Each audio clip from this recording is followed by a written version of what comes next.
Associate editor विकास शर्मा की super exclusive report. प्राचार्य पद के लिए अब 57 साल तक के चिकित्सक शिक्षक ही पात्र हैं। मेडिकल कॉलेज अटैच अस्पतालों की व्यवस्थाओं में सुधार को लेकर अहम फैसला लिया गया। चिकित्सा शिक्षा विभाग ने प्राचार्य अधीक्षक पद पर चयन व जिम्मेदारी की तय की एसओपी और इस एसओपी के तहत प्राचार्य पद की आवेदन की अधिकतम आयु 57 साल निर्धारित की गई है। इसके अलावा जो चिकित्सक पूर्व में अधीक्षक, अतिरिक्त प्राचार्य और एचओडी रह चुके हैं, उन्हें प्राचार्य पद पर नियुक्ति में मिलेगी प्राथमिकता। हालांकि इसमें शिथिलता का भी प्रावधान है।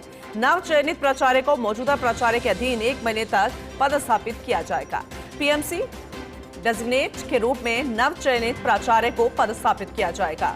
साथ ही अगले 2 महीने तक भी जरूरत पड़ने पर पुराने प्राचार्य दे सकेंगे पत्रावलियां पर अपने राय दे सकते हैं, सजेशंस दे सकते हैं। ये वाकई में बेहद बड़ी खबर और महत्वपूर्ण खबर। प्राचार्य पद के लिए 57 साल तक के ही चिकित्सक शिक्षक ही पात्र होंगे। लेकिन इसे बेहतर तरीके से समझेंगे, इस एक्सक्लूसिव रिपोर्ट को हमारे एसोसिएट एडिटर विकास शर्मा हमारे साथ जुड़ चुके हैं। विकास जी, ये बेहद महत्वपूर्ण आदेश है, महत्वपूर्ण डिसीजन है और जो अधिकतम आयु रखी गई है 57 साल, बेहद खास है। जरा इसे डिटेल में बताइएगा, क्या प्रोसेस रहेगा अगर कोई तैयारी कर रहे से लेकर या अपना सपना संजो रहा है कि वो भी एक दिन प्राचार्य पद पर होगा, तो क्या उसके दिमाग में होना चाहिए?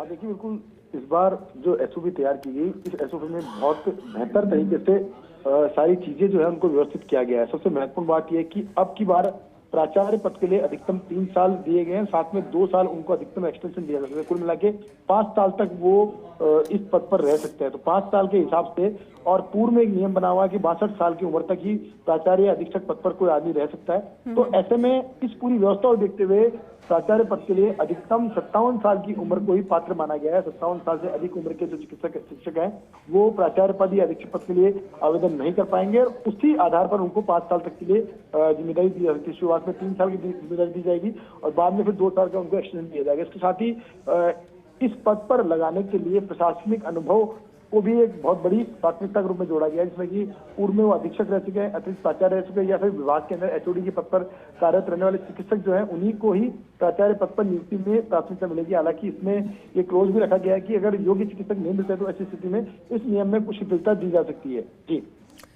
ठीक है, आगे भी हम आपसे अपडेट लेते रहेंगे। फिलहाल बहुत शुक्रिया विस्तृत रूप से इस जानकारी के लिए आपका, विकास जी। बेहद महत्वपूर्ण जानकारी आप तक पहुंचा रहे हैं। बेहद खास आदेश और बेहतर डिसीजन यहां पर लिया गया और उसी के आधार पर आगे एसओपी के तहत काम किया जाएगा।